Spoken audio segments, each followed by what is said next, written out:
Olá, tudo bem com você? Sou o Padre Diogo, da Diocese de São João da Boa Vista. Estamos no nosso terceiro encontro e vamos hoje tratar das causas de nulidade matrimonial.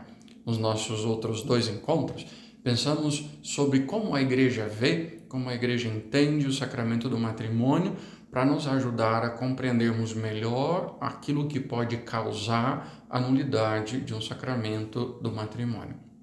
Portanto, convido você a abrir o seu coração e a pensarmos juntos sobre estas causas que a Igreja coloca para que um matrimônio seja declarado nulo.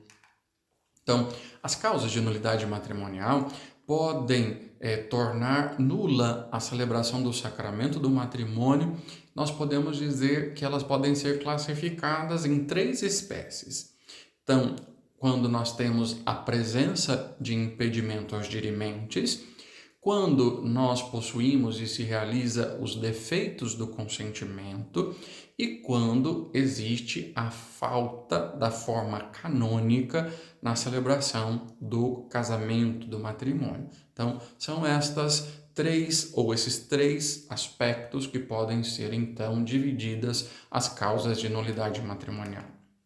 Quando nós falamos de impedimentos dirimentes, são os obstáculos que impedem que seja contraído validamente o matrimônio religioso. O primeiro deles, que nós podemos dizer, é a idade. E aí então vai dizer o código: o homem antes dos 16 anos completos e a mulher antes dos 14 também completos não podem contrair matrimônio válido. Isso é o que nós encontramos no Código de Direito Canônico, que nós chamamos de idade mínima para que o casamento seja celebrado. O homem com 16 anos e a mulher com 14. Só que o nosso Código de Direito Canônico deu a cada conferência a competência para estabelecer uma idade superior a esta que nós encontramos no Código de Direito Canônico. Portanto, o Código deixou para que a conferência estabelecesse esta idade para a celebração lícita do sacramento do matrimônio. A CNBB, que é a Conferência Nacional dos Bispos do Brasil, de acordo com a lei civil brasileira, aceitou o acréscimo de 2 anos. Portanto, nós temos para a Conferência Nacional dos Bispos do Brasil, então, a nossa legislação brasileira, podemos dizer assim, aplicada ao Brasil, a idade de 18 anos para o homem e de 16 anos para a mulher. Então, isso é o que nós chamamos de impedimento dirimente. É importante lembrar que, caso haja uma causa grave, o bispo pode dispensar deste impedimento, mas lembro que a dispensa pode ser dada somente até o homem quando tem os seus 16 e a mulher tem os seus 14 anos. Menor do que esta idade não pode ser dada a dispensa e o casamento ele é inválido. Então, portanto, se alguém que não tenha completado, o homem não tenha completado os seus 18 e a mulher não tenha completado os seus 16, mas possuam já 16 ou acima de 16, e o homem e a mulher 14 ou acima de 14, pode ser pedido ao bispo uma dispensa da idade canônica para que aquele sacramento seja realizado. Então, esse é o impedimento que nós chamamos de idade. Depois, nós temos o impedimento que chamamos de impotência, que é a incapacidade de uma relação sexual autêntica, antecedente e perpétua, absoluta e relativa por parte do homem ou da mulher, dirime o matrimônio por sua própria natureza. Lembro que aqui nós contamos com a ajuda, claro, de médicos para que se estabeleça esta realidade da impotência, seja do homem ou da mulher, para esta relação sexual. Não basta simplesmente uma afirmação ou um dizer de uma parte ou da outra, mas é importante que haja aí a colaboração, a ajuda, de peritos, principalmente dos médicos, para ajudar nesta realidade da impotência. Depois, nós temos um outro impedimento que é o vínculo. Lembro que nós falávamos do ato e do estado. O ato, a celebração, e do estado, esse vínculo que é gerado entre as partes. Então, por isso, tenta invalidamente contrair matrimônio quem está ligado pelo vínculo do matrimônio anterior, mesmo que este não tenha sido consumado. Então, existe um vínculo que precisa ser respeitado e que ele, então, é o impedimento dirimente para uma nova união. Portanto, é por isso que existe o pedido de nulidade matrimonial, que quando constatado, então, que aquele primeiro matrimônio era nulo, então, automaticamente nesta declaração, retira-se o vínculo que deveria e que existia entre estas partes, possibilitando que ela esteja, então, hábil, que ela esteja, então, livre deste vínculo, para que ela possa estabelecer a sua união na igreja. Tá? Então, é importante lembrar que este vínculo ele existe enquanto não houve ainda a declaração de nulidade matrimonial, pois declarada a nulidade matrimonial não existe esse vínculo, ok? Depois nós temos a disparidade de culto. É inválido o matrimônio entre duas pessoas, uma das quais tenha sido batizada na Igreja Católica ou nela recebida e que não a tenha abandonado por um ato formal da vontade e outra não batizada. Este impedimento pode ser dispensado segundo os cânones 1125 e 1126. Então, é importante lembrar que este matrimônio ele é, em princípio, inválido, mas o bispo pode dispensar, desse impedimento que é a disparidade de culto, principalmente tendo presente o compromisso da parte católica de não perder a sua fé, de viver a sua fé, de educar os filhos na fé, tendo recebido este compromisso. E tendo sido feito o pedido desta dispensa, o bispo então realiza a dispensa para que aquele matrimônio religioso seja realizado, certo? Nós temos então o impedimento de ordem sacra, isto é, tentam invalidamente o matrimônio os que receberam ordens sacras. Então, o diácono permanente casado cuja esposa faleceu, ele é obrigado ao celibato. Então, ele tenta, invalidamente uma segunda união. O padre ordenado, ele tenta, mesmo que tenha deixado o seu sacerdócio, ele tenta invalidamente um matrimônio, porque ele possui o impedimento de ordem sacra. Claro que existe um processo que é feito juntamente à congregação do clero, onde se pede a dispensa das obrigações sacerdotais e após feitas as investigações, após a congregação chegar realmente a um juízo de que há a necessidade de dispensar aquele sacerdote, ele é dispensado das suas obrigações sacerdotais e então, a partir desta dispensa das suas obrigações, ele pode estabelecer uma união matrimonial, mas após a dispensa das obrigações que é dada pela congregação do clero, em nome do Santo Padre, o Papa Francisco, para que aquele sacerdote possa se casar. Mas existe também os bispos que estão impedidos desta ordem sacra, que é mais difícil vermos acontecer. Mas tanto o diácono permanente, após ter perdido a sua esposa, quanto o sacerdote e quanto o bispo possui este impedimento de ordem sacra e tenta invalidamente o matrimônio. Aqueles que possuem profissão religiosa perpétua, isto é, tentam então invalidamente o matrimônio, os que estão ligados por voto público perpétuo de castidade no instituto religioso. Então, aquele irmão, aquela irmã, aquela freira, aquele religioso que é só irmão, que fez o seu voto perpétuo, exclusivo de castidade, também tenta invalidamente o matrimônio. Assim como o padre pode pedir a sua dispensa, esse religioso também precisa fazer um processo, pedir a sua dispensa ao dicastério da vida religiosa, E dada a dispensa após as investigações, ele então pode contrair matrimônio. Mas, em princípio, sem essa dispensa desses votos perpétuos realizados, um instituto religioso, não pode haver matrimônio deste que fez a sua profissão religiosa. Também existe como impedimento o que chamamos de rapto, quando então entre homem e uma mulher arrebatada violentamente ou retida com o intuito de casamento, não pode existir matrimônio, a não ser que a mulher, depois que separada do seu raptor e colocada em lugar seguro e livre, escolha espontaneamente o matrimônio. Veja que o cânon 1089 fala da mulher.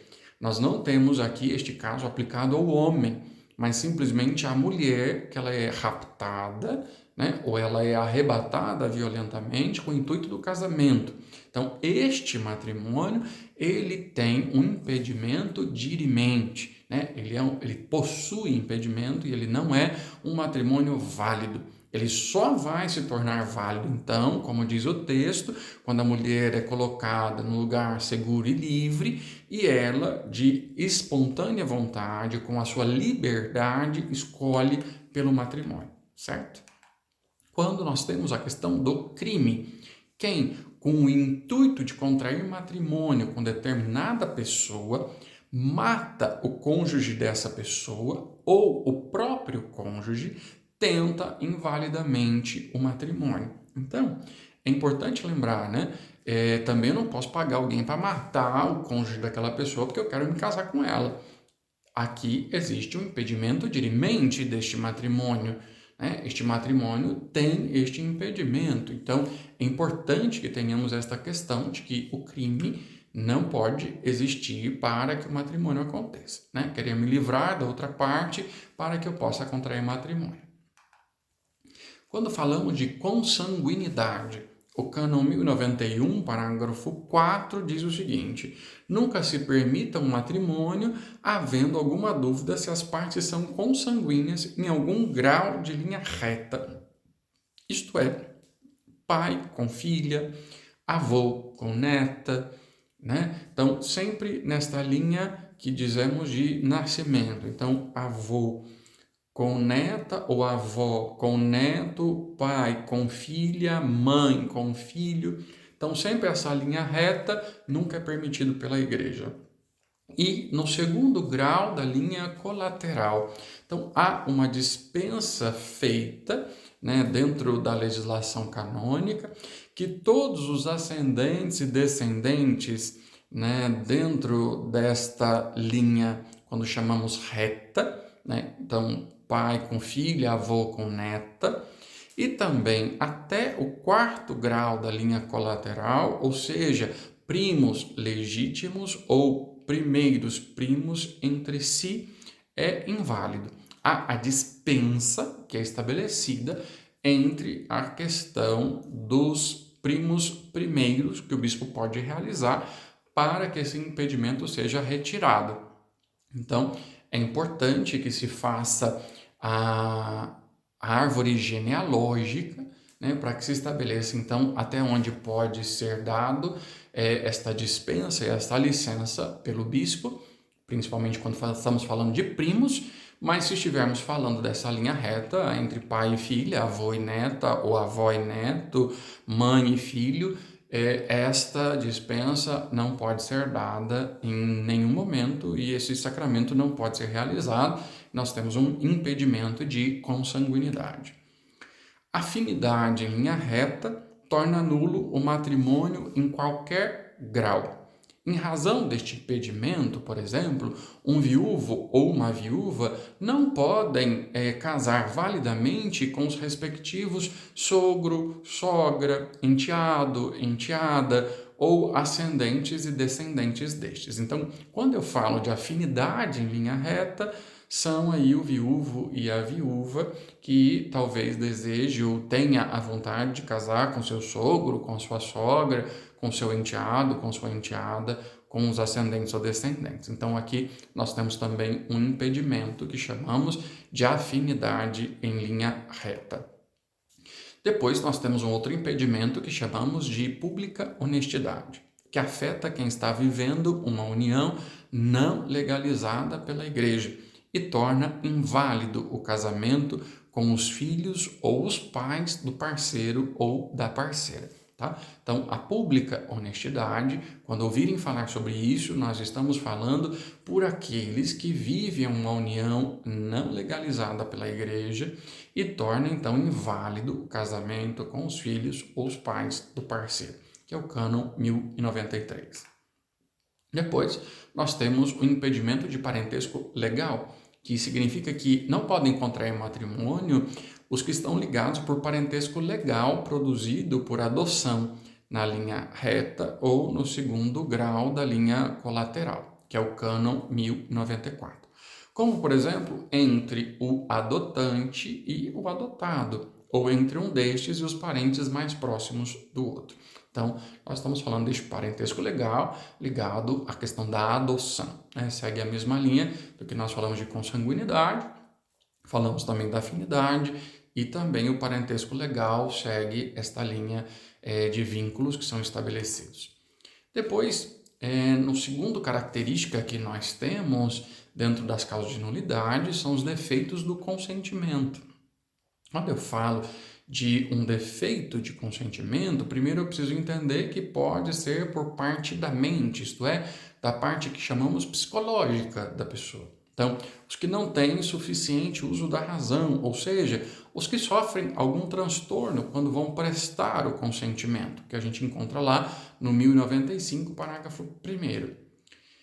Dentro desta realidade, os que têm grave falta de discrição de juízo a respeito dos direitos e obrigações essenciais do matrimônio que se devem mutuamente dar e receber. Dentro deste ponto da falta de discrição, nós estamos tratando do que chamamos da imaturidade psicológica, ou o que chamamos também de grave defeito de discrição de juízo, que tira a responsabilidade e a ponderação suficiente para este casamento. A imaturidade psicológica é uma das causas mais frequentes das separações e divórcios hoje. Esta realidade deve-se muitas vezes à insuficiência e à falência do sistema educacional, ao mercantilismo erótico, à sexualização da sociedade e à mentalidade do provisório. Enfim, a lei civil do divórcio, que é aquilo que eu dizia, nos nossos encontros, um dos nossos encontros, daquela mentalidade: eu vou estar unido, eu vou viver a minha união enquanto der certo, quando não der certo mais, eu largo. Então, isso não é um pensamento perpétuo, exclusivo, para toda a vida, mas nós estamos vivendo muitas vezes num pensamento de provisoriedade, algo do provisório, não do perpétuo. Também entra nesta imaturidade psicológica quando aqui podemos exemplificar o caso da pessoa que não assume a sua vida conjugal, ainda continua querendo ter a sua vida de solteiro, as suas coisas, e não assume esta comunidade conjugal que foi estabelecida pelo sacramento do matrimônio. Então, é importante que o tribunal nos ajude a compreender até que ponto esta imaturidade prejudica essa descrição do juízo, que são os direitos, mas também as obrigações que se tem enquanto se estabelece esta comunidade conjugal entre homem e mulher, que é o matrimônio. Ainda podemos falar de outras causas. Falamos, por exemplo, da perda dos valores fundamentais, da família, da honradez, da fidelidade do matrimônio e também da solidariedade entre os cônjuges. Quantas vezes se imagina que o outro tenha que fazer todas as coisas? Ou, por exemplo, já há ainda casos em que o marido, por exemplo, sai para trabalhar, a esposa fica em casa com a responsabilidade de cuidar da casa, de cuidar dos filhos. O esposo chega em casa e a esposa está lá no sofá ou deitada, fazendo as suas coisas. Ele precisa ainda chegar do serviço, limpar a casa, cozinhar, cuidar dos filhos. Estou dando o exemplo do marido, mas isso pode acontecer também com a esposa, que se casa e de repente o esposo quer ser mantido por ela, não quer trabalhar, não deseja trabalhar e fica em casa sem nada a fazer, quer viver com os amigos, viver na farra, viver a sua vida de solteiro e não assume as obrigações matrimoniais. Portanto, é importante que esta realidade da imaturidade, a falta de discrição do juízo, seja de verdade entendida quando não se vive as obrigações que deveriam existir numa relação normal entre duas pessoas, com a responsabilidade da casa e também pensando este bem dos cônjuges. Aqui nós estamos então pensando neste mundo pós-moderno que os jovens demoram a atingir hoje a maturidade psicológica e afetiva para assumir as responsabilidades da vida conjugal, tendo um comportamento altamente responsável que a gente verifica hoje nos matrimônios na atualidade. E o problema não é simplesmente não querer assumir, mas pior ainda, é não ter a verdadeira capacidade para assumir, ou seja, para discernir, para compreender e avaliar corretamente a importância das obrigações numa relação matrimonial, a seriedade e o empenho exigidos pela comunidade de vida e de amor que são próprios do matrimônio, né? Então, há esta realidade aí de uma incapacidade para a compreensão desta realidade das obrigações dentro desta comunidade de vida e de amor. Quando ainda pensamos os que não são capazes de assumir as obrigações essenciais do matrimônio por causa de natureza psíquica, estamos falando do 1095-3. Por exemplo, nos casos de alcoolismo, toxicomania, homossexualismo, né? E outras anomalias que podemos chamar de análogas, né, próximas desta realidade. Então, olhem bem, prestem bastante atenção, que nesse 1095-3, muitas coisas podem nos ajudar para pensarmos nas causas de nulidade dos matrimônios que nós temos hoje. Então, são elas, de novo, reforço de natureza psíquica. Alcoolismo, toxicomania, né, as drogas, homossexualismo e outras anomalias que podem ser comparadas aí próximas a estas que usei como exemplo nas incapacidades psíquicas que nós temos dentro do matrimônio. Ainda alguns autores, citando este mesmo cano, incluem como causa da nulidade a incompatibilidade de gênios. Esta interpretação é aceita, vejam bem, pelo direito civil como uma das causas principais do divórcio, mas não pode ser aceita pelo Código de Direito Canônico. De outra forma, todo casamento poderia facilmente ser declarado nulo, a não ser que esta incompatibilidade de gênios tenha tido origem de um grave transtorno antecedente à celebração do matrimônio, certo? Então, isso que é utilizado no direito civil não pode ser aplicado no Código de Direito Canônico. Nós ainda falamos, né, dentro desta realidade, quando pensamos dentro destes problemas psicológicos, chamamos a ignorância. E nós encontramos no 1096, parágrafo 1 e 2. Para que possa haver consentimento matrimonial, é necessário que os contraentes não ignorem, pelo menos, que o matrimônio é um consórcio permanente entre homem e mulher, ordenado à procriação da prole por meio de alguma cooperação sexual. Lembro que esta ignorância não se presume depois da puberdade. Então, é algo que é colocado, a ignorância, ela é de verdade uma causa de nulidade, uma causa até ligada que nós chamamos a parte da mente, da parte psicológica, mas após a puberdade ela não pode mais ser aplicada segundo o Código de Direito Canônico. Depois nós temos os erros sobre as propriedades do matrimônio. Então, sobre a identidade da pessoa com que se casa, sobre certas qualidades da pessoa com quem se casa e o erro maliciosamente provocado, que nós chamamos do doloso, para que o casamento aconteça. Vamos olhar cada uma delas?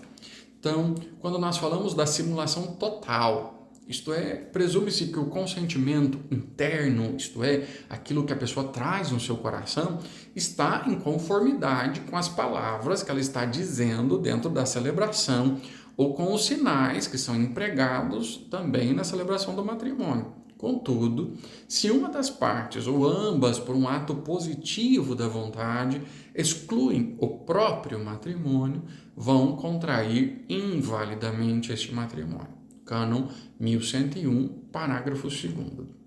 Nós também temos o que chamamos de simulação parcial. Se uma das partes ou ambas, por um ato positivo da vontade, exclui algum elemento essencial do matrimônio ou alguma propriedade essencial, que nós chamamos então a fidelidade, a indissolubilidade ou até mesmo os filhos, contraem invalidamente o matrimônio. Prestem atenção, simulação parcial é também não estar de acordo com as palavras e os gestos da celebração, é um ato que realmente se faz, né? Está ligado então à propriedade essencial, fidelidade, indissolubilidade e filhos. Né? Quando a pessoa diz que eu não quero ter filhos, vejam bem, contrai invalidamente o matrimônio. Cânon 1101, parágrafo 2º, porque uma das propriedades essenciais do matrimônio é a procriação e a geração da prole. Depois, nós temos o que chamamos de condição não cumprida, quando então nós não podemos contrair matrimônio validamente sob condição de futuro. Por exemplo, só caso com você se você for fiel. Isso é uma condição inválida, né, para a questão do casamento, porque está numa realidade de uma condição não cumprida, porque não sabemos se vai ser cumprida, não pode ser colocada para o matrimônio. O matrimônio contraído sobre condição de passado ou de presente é válido ou não, conforme exista ou não aquilo que é objeto da condição. Devemos então lembrar que, por exemplo, só caso se você não tem nenhuma outra mulher na sua vida ou se você for virgem. Então, nós temos isto, né, esta condição no cânon 1102, parágrafo 2º. Todavia, é importante lembrar que a condição mencionada acima, que eu disse que pode ser válida e pode ser colocada dentro do matrimônio, não pode ser licitamente colocada dentro deste matrimônio sem a licença escrita do bispo da sua diocese onde você está se casando, que é o cânon 1102, parágrafo 3º. Então, faltando esta licença do bispo, a condição não poderá ser colocada. Por mais que eu deseje, por mais que eu queira, eu preciso desta licença escrita do bispo para que ela seja colocada. Depois, nós temos a violência ou medo. É inválido o matrimônio contraído por violência ou por medo grave, proveniente de causa externa, ainda que não dirigido, para extorquir o consentimento, quando, para dele se livrar, alguém se veja obrigado a contrair o matrimônio.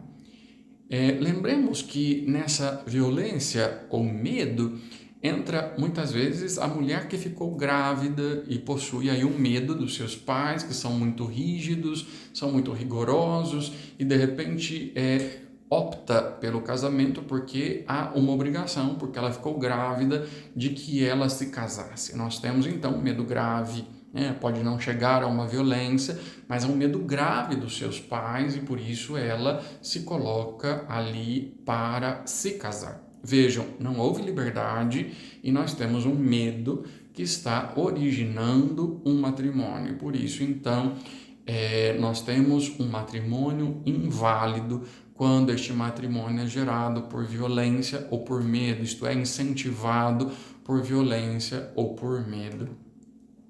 E por último, nós temos a falta da forma canônica. A falta da forma canônica acontece geralmente quando se celebra o casamento perante um ministro assistente que não tem jurisdição sobre os nubentes e não recebeu a oportuna delegação ou por falta das duas testemunhas exigidas ou por alteração substancial da forma ritual do matrimônio. Cânon 1108. Primeiro de tudo isso que eu disse desse texto enorme, tenhamos presente a primeira delas. o assistente que não tem jurisdição sobre os nubentes. Então, o matrimônio ele é realizado na paróquia, né? Então, geralmente onde o noivo ou a noiva residem, né? O processo é aberto ali onde eles residem, o noivo ou a noiva. Pode ser encaminhado para uma igreja que o noivo e a noiva gostem mais, né? Tenha mais afinidade, então ele faz o processo e pede então a transferência para aquela igreja onde ele quer se casar. Com esta transferência do pároco que fez o processo para onde o casamento será realizado, naquela igreja tem jurisdição para realizar aquele matrimônio, ou melhor, para assistir aquele matrimônio, o pároco. Mas, se ele não for realizar aquele matrimônio, se ele não for assistir aquele matrimônio, ele precisa delegar esta faculdade que é dele a uma outra pessoa, né? Então, um padre amigo seu, né, que você conhece, que gostaria que fizesse seu casamento, você chama para esse dia. Se o pároco, que tem a responsabilidade deste casamento, não der a delegação, ele então está incorrendo em um matrimônio válido, mas não lícito. Isto é, válido porque são os nubentes, os ministros, mas não é lícito porque ele não tem a jurisdição sobre aqueles que ali estão trocando o seu consentimento. Então, por isso, a forma canônica exige a delegação ao padre para que ele seja essa testemunha qualificada daquele matrimônio que ele está ali diante dele. Segunda coisa, nós precisamos de duas testemunhas, né? Uma que nós chamamos para o noivo e uma para a noiva. Então, duas testemunhas que estão ali também presenciando este ato, este consenso que está sendo estabelecido entre as partes. Então, a igreja exige duas testemunhas que terão seus dados dentro do processo matrimonial e que serão testemunhas deste matrimônio que está sendo realizado, né? E, claro, a fórmula ritual, que é tudo aquilo que nós conhecemos do rito que nós temos na igreja e que a igreja estabeleceu através dos séculos e que precisa ser vivido, né, e ser colocado dentro de uma celebração. Essas são as causas de nulidade. Espero que tenha ajudado, espero que tenha lhe feito pensar sobre a realidade do seu matrimônio e, claro, que os tribunais estão aptos para ajudar, né, para investigar estas causas, ampliar o conhecimento delas, né, e lhe ajudar nesta busca da verdade do seu matrimônio. Um abraço para você e que possamos juntos caminhar nesta busca da verdade, nesta busca de verdade para um maior conhecimento e vivência do sacramento do matrimônio. Um abraço, Deus te abençoe, até o nosso próximo encontro.